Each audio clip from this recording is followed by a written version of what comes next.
बहुत बढ़िया मैम ने बताया। वाकई में ही महिलाएं किसी से कम नहीं है। पहले जो समय था उसमें महिलाओं को जो है पाँव की चूड़ी समझा जाता था, लेकिन अब महिलाएं कंधे से कंधा मिलाकर हर फील्ड में आगे है, हर वर्ग में महिलाएं आगे हैं। तो इसी के साथ मैं जोरदार ताली के साथ स्वागत करूंगी ओल्ड अफ्रीका से आए हुए सरोज बालाजी का, जो एक बहुत बड़ी समाज सेविका है। तो जोरदार ताली के साथ वेलकम करते हैं सरोज बालाजी।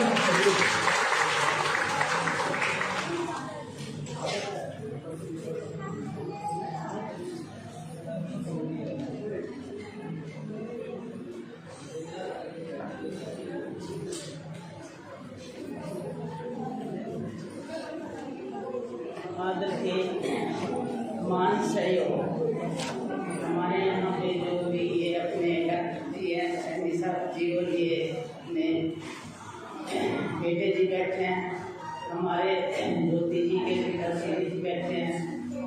मैं इनका सबका और मेरी आई हुई बहन है, आज मैं इनको बहुत खुश देख रही हूँ, क्योंकि आज इनको कुछ मौका मिल रहा है अपने दिल की कुछ बातें कहने की।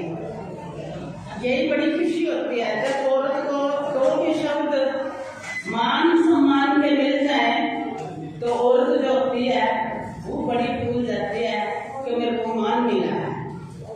मैं आज उन दो महान हस्तियों से महिला स्वरूप का स्वागत करती हूँ, जो कि हमारे देश के आजादी पाने से उन महिलाओं के नाम हमारे देश के अंदर बहुत कम लिए जाते हैं और उनका मान सम्मान भी बहुत कम होता है। हमने देखा है हमारे देश के अंदर हर चौक में, हर शहर में हमारे जितने भी प्रधानमंत्री बने हैं उनके चौक में उनकी मूर्तियां लगाई जाती है। पर बड़ी मेरे को बात याद आती है, मेरे को 30-35 साल हो गए समाज के अंदर काम करते हैं। जो हमारी झांसी की रानी है, मैंने उनको कभी भी किसी चौक में उनकी मूर्ति नहीं देखी है, क्योंकि सबसे पहले हमारे देश के अंदर जब आजादी का झंडा लहराया गया तो सबसे पहले लड़ाई लड़ी वो हमारी झांसी की रानी ने लड़ी थी। उसको बहुत कम याद करते हैं, बड़े महसूस करने वाली बात है। दूसरी बात, आज मैं उस महिला का नाम लूंगी जिससे थोड़ी हमारी मैडम ज्योति जी ने प्रेरणा ली है और मेरे को उन ज्योति जी के अंदर वो छवि नजर आई है। वो हमारे जो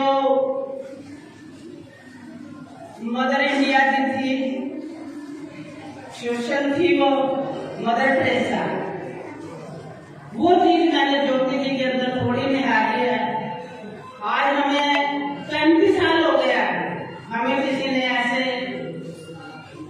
दो शब्द कहने के लिए स्टेज पे कभी नहीं मिला। मैं आज ज्योति जी का बहुत बहुत धन्यवाद करती हूँ और इनको सम्मान देती हूँ कि जो इन्होंने आज महिलाओं का मान रखा है। दूसरी बात, मैं अपने थोड़े से फ्यूचर का जो मेरा बचपन बीता मैं थोड़ा उस बारे बताना चाहती हूँ कि मैं एक गांव की लड़की हूँ। मेरे माता पिता जी गरीब थे और हम उस टाइम पे बहन भाई ज्यादा होते थे, तो हम 5 बहनें और 3 भाई थे। हमारे गरीबी बहुत ज्यादा थी। मेरे माता पिता ने बच्चे ज्यादा होने के कारण और गरीब होने के कारण मेरे को स्कूल से हटा लिया था। मैं 6ठी क्लास तक पढ़ी थी, बाकी मेरे थोड़े बहन भाई कोई 8 पढ़ गया, कोई 10 पढ़े हैं, उन्होंने अपनी पढ़ाई थोड़ी पढ़ी है। तो ये मैं सभी को ये बात कहूंगी कि जब आदमी किसी बात की ठान करता है तो उस मंजिल तक जरूर पहुंचता है। तो मेरे को उस टाइम बहुत फील हुआ कि मेरे सारे बहन भाई पढ़ रहे हैं तो मेरे को पढ़ाया नहीं।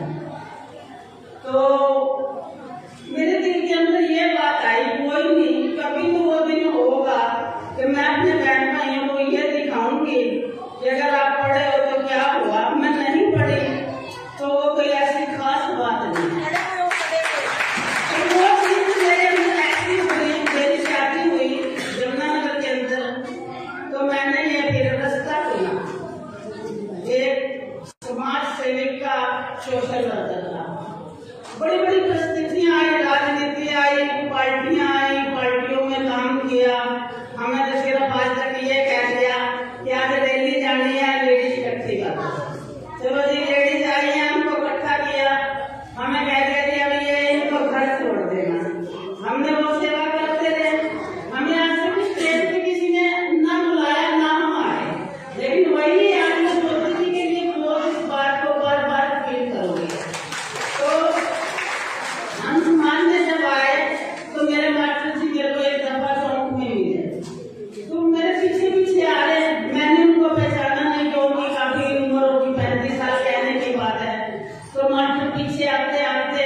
कि आप कुछ तो कर ही रहे। फिर मैंने बताया, मैं कहा सर ऐसा है कि मैं सोशल वर्कर हूँ। वो कहने लगे कि सोशल कहना, सोशल बनना, सोशल काम करना ये कोई छोटी सी पदवी नहीं है। वैसे आज मैं कहती हूँ, हमने मदर टेरेसा जी का नाम लिया है, हम भी सोशल हैं, सोशल वर्कर करते हैं, पर ये भी सोशल बनना अपने दिल के ऊपर बहुत कंट्रोल करना पड़ता है। बड़ी परिस्थितियां आती हैं, इंसान के अंदर लालच आता है, दुनिया लालच देती है, बुराइयां देती है, अच्छाई को मुश्किल से मिलती है। बाकी मैं अपने से उदाहरण दे रही हूँ कि वही बात है जो हमारी स्टार्टिंग में उन्होंने वो जो एक पेश की थी अपनी वो कविता, उसी बात से मैं कह रही हूँ कि ये काम वही करेगा जो घर से ठुकराया हुआ है। समाज के ठुकराने से यह काम कोई बड़ी बात नहीं है। जब आदमी को ठोकर लगती है तो उसे घर से लगती है। तो मैं भी एक घर की ठुकराई हुई लेडीज हूँ। मेरे साथ इतनी परिस्थितियां बीती हैं कि मेरे पति गुजर चुके हैं, और जब मैंने न्याय के लिए काम किया, मैं गांव के अंदर भी काम करती रही। दुनिया मेरे को कहती थी ये गांव की लड़की है। मैंने कहा जब मैं काम करूंगी तो मैं गांव की लड़की नहीं, मैं सोशल हूँ। सोशल ही एक तरीके से इंसाफ करूंगी। कुछ इंसाफ करने से मेरे गांव वाले, मेरे परिवार वाले मेरे से नाराज होते हैं। जब मेरे पति गुजर गए तो कुछ सच्चाइयां थी, हमारे माता जी की सेवा नहीं करते थे हमारे भाई, तो मैं अपने भाइयों को ये कहा कि माता की सेवा क्या की, जो पिता की सेवा क्या। उस बात से मेरे भाई नाराज हुए। वो मेरे पति के संस्कार पे भी नहीं आए गुस्से में कि इन्होंने हमारी फेवर नहीं ली है। तो मेरे कहने का मतलब यह है कि परिस्थितियां ज्योति की जगह टाइम बहुत ज्यादा लेने में कमी नहीं होंगी।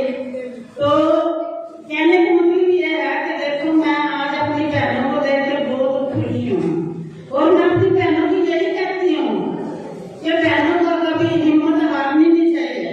अब मैं थोड़ी सी दो बातें बहनों के साथ जरूर करूंगी। एक तो जो हमारे यहाँ पूरे देश के अंदर ही है, प्रधानमंत्री तो कहने के बनते हैं, मिनिस्टर तो कहने के बनते हैं, ठीक है। ये तो बेचारे पता नहीं हमारी दुनिया क्या गलती करती है, समाज हमारा क्या गलती करता है, इन लोगों को बना देते हैं। जब हो सब कानून के ऊपर कानून बने हुए हैं, क्या हमारे देश के अंदर नशे के ऊपर कानून नहीं बन सकता? आज हमारे देश के युवा पीढ़ी आज खत्म है। आज इतनी मेरी बहनें माताएं बैठी हुई हैं, आज हर बहन के दिल से, माता के दिल से पूछ के देखना कि वो अपने घर से इस बात के लिए कितनी दुखी है। क्या इस बात के लिए कानून हमारे देश के अंदर नहीं बना? और मैं अपना मैसेज युवा पीढ़ी, जो युवा बच्चे हैं, उनको कहना चाहती हूँ कि अगर हमारे देश के अंदर कानून खत्म हो ही चुका है क्राइम के लिए, नशे के लिए, तो आप ही इस बात के लिए समझदारी करो। जब जब भी देश को आजादी मिली है और जब जब भी देश के अंदर अच्छा किया है, ये युवा ने किया है और युवा ही करते हैं। आज मैं अपना मैसेज युवा को छोड़ रही हूँ कि वो देश के अंदर नशे पे कंट्रोल करें, अपने पे कंट्रोल करें, अपने दोस्तों पे कंट्रोल करें। दूसरी बात मैं ये कहना चाहती हूँ अपनी बहनों को, युवा को, अपने भाई बहन है मेरे, और खास करके युवा के लिए कि अपने माता पिता की इज्जत करें। युवा वही अच्छा है, पढ़ा लिखा है, जो अपने माता पिता की इज्जत करे और सेवा करे। देखो मैं माँ बाप के लिए कहती हूँ कि अपने बच्चों को डिग्रियां तो जरूर दी हैं, लेकिन बच्चों को संस्कार नहीं दी है। डिग्री की किताब तो दे दी है, पर किसी बच्चे को संस्कारों की किताब नहीं दी है। तो मेरी प्रार्थना है कि हम सब अपने देश के वासी हैं, हम एक देश के वासी होने के सब एक हैं। हमारे में कोई जात पात मजहब कुछ नहीं। मैं यही